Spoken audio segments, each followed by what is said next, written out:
इधर ना उधर, सीधे मुद्दे पर नजर। और क्या है आज की खबर, आप देखना शुरू कर चुके हैं न्यूज 18 आपके पुनीत के साथ। मेरे साथ मेरे सहयोगी आनंद भी मौजूद हैं। आज हम बात करने वाले हैं रूस और यूक्रेन के बीच चल रही जंग के खात्मे को लेकर हम तो बात आपको जानकारी पहुंचाते हैं, लेकिन बात चल रही है दरअसल अमेरिका रूस के बीच में, अमेरिका यूक्रेन के बीच में, लेकिन रूस और यूक्रेन के बीच में बातचीत नहीं चल रही है। खैर, अपडेट्स क्या आ रहे हैं, ट्रंप ने क्या कहा है, रूस को क्या धमकाया है या फिर कहा है कि मान जाओ, इसी चीज को समझने के लिए चलते हैं आनंद के पास। आनंद, क्या खबर आई है? बिल्कुल, खबर तो बताएंगे, लेकिन एक व्यूवर से आज एक क्वेश्चन ये है कि सोवियत संघ ने परमाणु परीक्षण कब किया था? तो देखिए, ये सवाल आनंद दे रहे हैं, सवाल का जवाब आप जरूर दीजिए, कमेंट करके आप बता सकते हैं कि इस सवाल का जवाब क्या है। फिर से सवाल दोहरा देते हैं। सोवियत संघ ने परमाणु परीक्षण कब किया था? पहला परमाणु परीक्षण सोवियत संघ ने कब किया था? खैर, आप जवाब दीजिएगा और इस पर हम जरूर बात करने वाले हैं, लेकिन उसके पहले बात करेंगे जो खबर आई है उसकी। बिल्कुल, देखिए, दरअसल सऊदी अरब अभी जो है कि केंद्र बना हुआ है रूस यूक्रेन युद्ध समाप्ति को लेकर के। वहीं पर लगातार बैठकें चल रही हैं। कल बीते दिनों रूस और अमेरिका की दूसरी बैठक भी हुई थी, लेकिन इस बैठक के बीच में ये जो रूस अमेरिका की बैठक थी ये तो दब गई, लेकिन जो चर्चा में रही वो था यूक्रेन और अमेरिका की बैठक। यूक्रेन और अमेरिका की बैठक में अमेरिका ने प्रस्ताव रखा था 30 दिन के युद्ध विराम का, जिसपे यूक्रेन ने मुहर लगा दी है, यानी कि सहमति जता दिए कि भाई हम तैयार हैं युद्ध विराम के लिए। लेकिन इस सब खबर के बीच में रूस का कोई भी इस पर प्रतिक्रिया नहीं आती है कि वो क्या युद्ध विराम चाहता है या नहीं चाहता है। ये सब चीज को देखते हुए ट्रंप ने एक अपने भाषण में पुतिन को एक तरीके से सीधे धमकाया है कि अगर वो युद्ध नहीं रोकना चाहते हैं और ये प्रस्ताव को नहीं मानते हैं तो उनको भारी भुगतान करना पड़ेगा। बहुत सारे सैंक्शंस लगाए जाएंगे और ये रूस के लिए अच्छा नहीं होगा। मतलब ट्रंप जब भी बोलते हैं तो हमेशा हमने देखा, जेलेंस्की से जब बात कर रहे थे तब भी उन्होंने, या मीडिया से जब बात करते हैं तब भी वो बिल्कुल अलग अंदाज में बात करते हैं और खुलकर बोल देते हैं। ऐसा लगता है कि जो भी है अंदर वो साफ तौर पर साफ गोई से बात करने वाले, या कोई दूसरे जो शायद उनको पसंद ना करते हो तो उनको बड़बोला भी कह सकते हैं। बिल्कुल, हाँ। लेकिन ये जो ट्रंप ने ये बयान दिया है, ये अचानक से, अभी तक तो हम देख रहे थे कि रूस की तरफ उनका पलड़ा जो है वो झुका हुआ था। रूस की तरफ ऐसा लग रहा था कि वो रूस से मोहब्बत करने लगे हैं, पुतिन से मोहब्बत या पुरानी दोस्ती जो है वो रख रहे हैं। बिल्कुल, लेकिन ये प्रस्ताव के स्वीकार करने के बाद से अब जो ट्रंप है वो जो बाइडन के तर्ज पर चलने लगे हैं। मतलब जो बाइडन यूक्रेन के साथ जो सीढ़ी चढ़ रहे थे, अब वो ट्रंप भी चढ़ना चालू कर दिए हैं। इसका कारण ये है कि रूस की तरफ से इसकी कोई प्रतिक्रिया नहीं आई थी।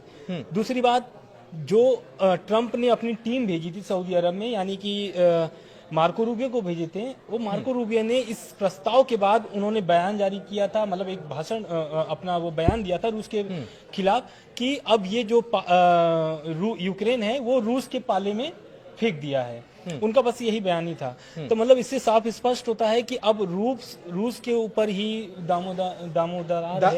दारोमदार है कि क्या रूस इसको स्वीकार करता है या नहीं करता है। लेकिन जो ट्रंप का कल बयान था उससे हड़कंप मचा हुआ है। दरअसल धमकाने के बाद ट्रंप ने बताया है कि इस प्रस्ताव के बाद उन्होंने अगला चाल क्या चला है।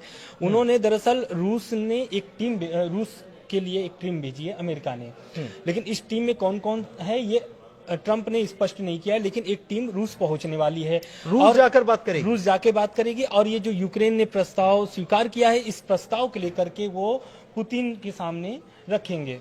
और इस पर रूस और पुतिन का क्या इस पर फैसला होता है ये आने वाला समय बताएगा। लेकिन रूस ने एक जारी किया इस पर बयान।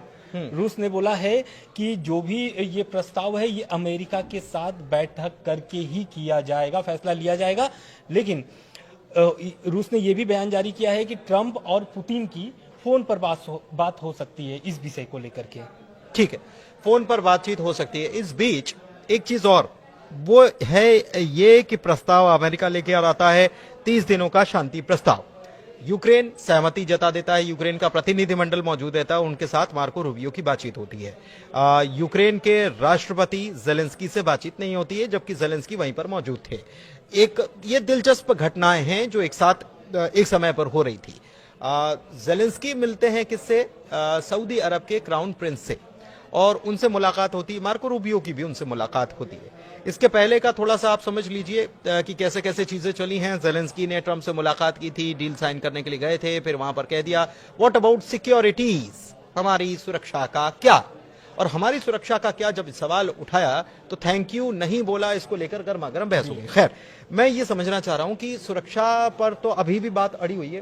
बिल्कुल सुरक्षा लेकिन मार्को रूबियो ने क्या कहा कल? मतलब जब ये सहमति बनी तो मार्को रूबियो ने कहा कि कुछ मदद दे रहे हैं क्या वापस? बिल्कुल, वो उन्होंने जो मतलब कि प्रतिबंध लगा दिए थे, एक तरीके से हथियार देना बंद कर दिए थे, खुफिया जानकारी देना बंद कर दिए थे, अब इसको बहाल कर दिया गया है। इस प्रस्ताव के स्वीकार करने के बाद यूक्रेन को जो पहले से अमेरिका के साथ सहयोग मिल रहा था, अब वो जारी रहेगा। मतलब कि हथियार भी मिलेंगे, खुफिया जानकारी भी यूक्रेन से साझा किया जाएगा अमेरिका की तरफ से। देखिए, एक चीज तो आनंद, मैं पहले भी ये मानकर चल रहा था कि ये डील, जिस यूक्रेन से अमेरिका की जो डील होनी है, ये बहुत जरूरी अमेरिका के लिए भी है। बिल्कुल। और ये जब ट्रंप ये बात कह रहे थे कि sign the deal otherwise we are out, तो जब वो ये कह रहे थे तो क्या वाकई में वो ये कह रहे थे, या फिर हम कहें कि ये धमकाने वाला लहजा था? क्योंकि यूक्रेन में जिस डील की बात हो रही है वो अमेरिका के लिए बहुत अहम है, और ये ट्रंप जानते हैं अच्छे तरीके से। तो उनको मालूम है कि कब किसको बैलेंस करना है। कभी उनका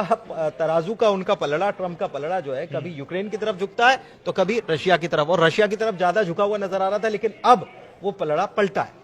दरअसल जेलेंस्की भी समझते हैं कि ट्रंप अब क्या चाह रहे हैं।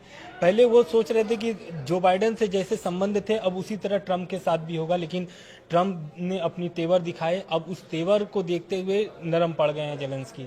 अब वो समझ गए हैं कि 3 साल युद्ध के बाद यूक्रेन किस गर्ग में चला गया है।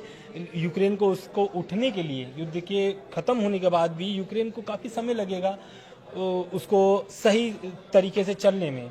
तो इसको देखते हुए उस जो डील थी खनीज की, उस पर तो वो स्वीकार कर लिए हैं, समझौता होगा और डील भी पक्की होगी और खनीज भी अब अमेरिका लेगा। बेसिकली हम ये समझें कि ये सब खेल जो है, या ये ना जेलेंस्की झुक रहे हैं ना ट्रंप झुक रहे हैं, झुक कोई नहीं रहा है, ये डील के लिए बातचीत चल रही है। कभी ऐसा लगता है कि जेलेंस्की झुक गए हैं, कभी लगता है कि वो थोड़े से रिजिड हो गए हैं, कभी ऐसा लगता है कि ट्रंप ने उनको डांट दिया है और ट्रंप धमका रहे हैं, लेकिन ऐसी चीज है नहीं। लेकिन क्या रूस इसके लिए राजी होने वाला है? बिल्कुल, देखिए रूस बहुत अच्छा क्वेश्चन है। रूस ने इस पर अपनी शर्तें पहले ही रख चुकी है।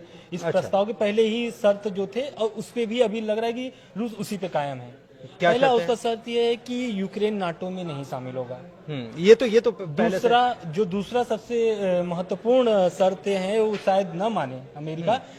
दूसरा उनकी जो शर्त है कि जो यूक्रेन के जो कब्जा हुआ जमीन है उसको मान्यता दे रूस को। ये सबसे बड़ी शर्तें हैं। लेकिन ये 2014 वाला मामला है। नहीं, अब वो तो ये स्पष्टता नहीं है, लेकिन उसने ये दावा, इसने ये शर्तें रख दी हैं कि मैं शर्त मानने के लिए तैयार हूं, लेकिन उसके लिए आपको ये जो 2-3 शर्तें हैं उसको मानना पड़ेगा। पहला कि रूस के प्रति कोई भी ऐसा यूक्रेन फैसला न ले जिससे रूस की क्षति हो। दूसरा, नाटो में न शामिल हो यूक्रेन। तीसरा, जो यूक्रेन की जमीन है रूस के पास कब्जे में, उसी के पास उसकी मान्यता दी जाए। मतलब जितना हमने कब्जाया है उतना तो हमारा रहेगा। बिल्कुल, नाटो में यूक्रेन शामिल नहीं होगा। बिल्कुल, लेकिन मार्को रूबियो का जो बयान आया था पहले कि 2014 वाले बॉर्डर पे बात नहीं होगी, जो अब की जमीन जो आपकी कब्जा की गई है उस पर बातचीत की जाएगी, इसलिए यूक्रेन को कहा था। लेकिन इसीलिए अब क्या है कि रूस का बयान आया है। रूस ने बोला है कि जो भी बातचीत होगी अमेरिका के साथ एक टेबल पर बैठ के बात होगी, ऐसे बात नहीं हो सकती। अब देखने वाली बात ये होगी कि प्रस्ताव को लेकर के पुतिन क्या करते हैं। जो प्रस्ताव लेकर के अमेरिकी टीम पहुंच ही रही है लगभग, मतलब लेकिन ये तो युद्ध खत्म करने वाला क्लॉजेस हैं या शर्तें हैं, लेकिन अभी तो फिलहाल युद्ध फौरी तौर पर 30 दिनों के लिए खत्म कर दिया जाए, इसकी बात हो रही है। बिल्कुल, तो क्या इसके लिए अलग शर्तें होंगी या वही शर्तें? नहीं, रूस का जो बयान आया है उससे स्पष्ट ये लगता है कि वो हमेशा के लिए युद्ध खत्म करना चाहते हैं। उनका यही बयान है कि ठीक है, युद्ध विराम का जो भी प्रस्ताव आ रहा है मैं उस पर चर्चा करूंगा, मतलब एक तरीके से उस पर मूल्यांकन करूंगा कि ये रूस के पक्ष में है या नहीं है। दूसरी बात रूस ने जारी किया है मंत्रालय ने कि अमेरिका की जो भी प्रस्ताव है, जो भी टीम लेकर के आ रही है, उस पर पुतिन विचार करेंगे अपने मंत्रियों के साथ। उसके बाद एक और बयान आता है कि अब जो भी बैठक, जो भी बातचीत, चर्चा, मतलब जो भी निर्णय निकालेंगे, उस निर्णय को लेकर के एक टेबल पे बात होगी। लेकिन ये अब सऊदी अरब का इसमें रोल खत्म हो गया क्या? क्योंकि आप कह रहे हैं कि अमेरिकी प्रतिनिधिमंडल जाएगा रूस, वहां पर बातचीत करने वाला है। बिल्कुल, बातचीत कर रूस पहुंच ही गया है, वो एक तरीके से बातचीत प्रस्ताव रख ही गया है। तो अब देखना ये होगा कि, लेकिन रूस का एक बयान है कि वो फोन पे बात करेंगे पुतिन ट्रंप से इस विषय पर। हो सकता है तीसरी बैठक भी सऊदी अरब में ही हो, क्योंकि वो केंद्र बना हुआ, 2 बैठक वहां पे हो चुकी है। यूक्रेन और जेलेंस्की भी पहुंच चुके हैं सऊदी अरब में, तो हो सकता है कि इस बैठक का अंत सऊदी अरब से ही निकाला जाए। लेकिन ये खबर भी है कि ट्रंप जो हैं उन्होंने बड़े सख्त लहजे में या बड़े कड़े लहजे में अभी तक, क्योंकि उनकी तरफ से रूस को लेकर ऐसी बयानबाजी सामने नहीं आई थी। बिल्कुल, वो पुतिन के चुप्पी को देखते हुए उनकी गुस्सा जो है भड़क गया था। क्योंकि पुतिन करीब 5-6 घंटे 10 घंटे हो गए थे, लेकिन कोई प्रतिक्रिया नहीं आई थी रूस से युद्ध विराम को लेकर के। इस वजह से ट्रंप को ऐसा बयान देना पड़ा है। और तो क्या उन्होंने एग्जैक्टली क्या कहा है? उन्होंने कहा है कि अगर पुतिन इस प्रस्ताव को स्वीकार नहीं करते हैं तो इसमें रूस की क्षति है। दूसरा, रूस आर्थिक मंदी से भी गुजरेगा। तीसरा, जो भी प्रतिबंध लगे हैं रूस पर, उसको नहीं हटाया जाएगा और बढ़ा देंगे और बढ़ा दिया जाएगा। अभी तो पहले जो बात कही गई थी कि भाई रूस में जो प्रतिबंध रूस पर लगाए गए, फाइल मंगवा ली थी, ऐसी फाइल मंगा दी गई है और ट्रंप उसको हटाने के लिए चर्चा मंथन कर रहे हैं। लेकिन अब कल के बयान से पूरा सब उल्टा हो गया है और जो भी एक तरीके से जीत माना जाए वो जेलेंस्की की तरफ चली गई है। अभी तक ऐसे देख रहे थे आप, अब ये मामला ऐसा हो गया है। ट्रंप जो हैं अभी तक कुछ और कह रहे थे, अब कुछ और कह रहे हैं, और एक प्रकार से उनके शब्दों में धमकाने वाला अंदाज भी नजर आ रहा है। खैर, इस बीच हमने शुरुआत में, इस चर्चा की शुरुआत में एक सवाल आपसे किया था, उस सवाल का जवाब हमें आप कमेंट के माध्यम से दे सकते हैं। फिलहाल इस चर्चा में इतना ही। वीडियो कैसा लगा बताइए कमेंट के जरिए। हमारे चैनल को लाइक कीजिए, सब्सक्राइब कीजिए और लोगों को शेयर भी कीजिए ये वीडियो आपको पसंद आया हो तो। फिलहाल चर्चा में इतना ही। धन्यवाद।